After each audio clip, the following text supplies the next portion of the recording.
Bienvenue. Devant moi se trouve une Redmi Pad 2 et aujourd'hui je vais vous montrer comment activer le mode économie d'énergie sur cet appareil.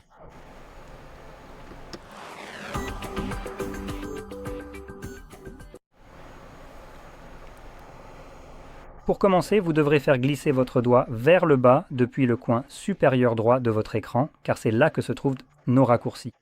Si vous le faites depuis le côté gauche, vous obtiendrez en fait les notifications comme vous pouvez le voir. Voici maintenant nos raccourcis, et quelque part ici, vous devriez normalement voir le mode économie d'énergie. Il ressemble à ceci, une batterie avec un plus à l'intérieur. Si vous ne le voyez nulle part, vous pouvez en fait l'ajouter en cliquant juste ici sur ce bouton d'édition. Gardez cependant à l'esprit, juste pour le montrer, que si vous faites simplement glisser vers le bas, cela ne sera pas visible. Donc, il faut faire glisser, et c'est juste ici. En cliquant sur ce bouton d'édition, cherchez le mode économie d'énergie dans cette liste, cliquez ensuite sur le plus pour l'ajouter.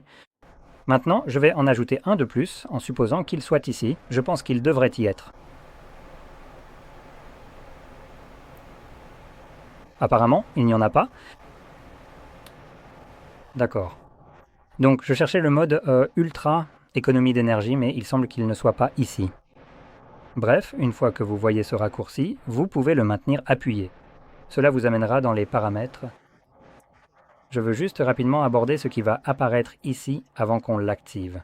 Donc, certaines choses, je pense que tout cela est par défaut.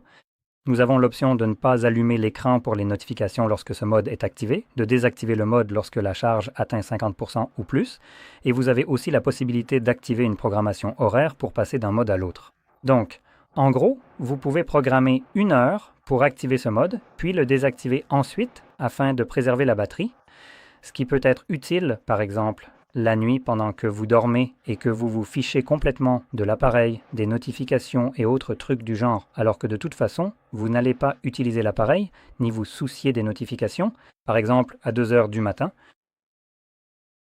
Mais bref, voilà toutes les options. Alors, trouvons le bouton ici, cliquons dessus, et voilà. C'est maintenant activé. Vous recevez un petit message rapide, l'économiseur de batterie est activé, et c'est tout. Maintenant, il y a une interaction qui pourrait se produire.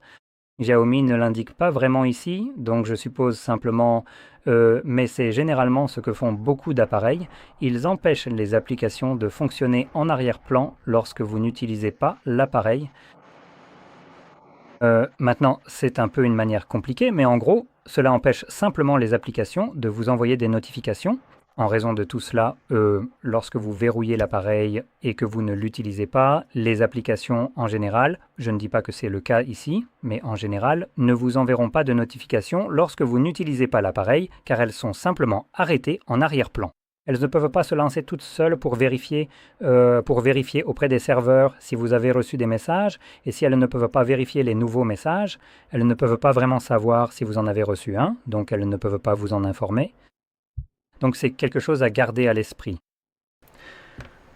Donc une autre chose qui va se produire, c'est que le taux de rafraîchissement de l'écran est généralement réduit, même si cela reste relativement fluide.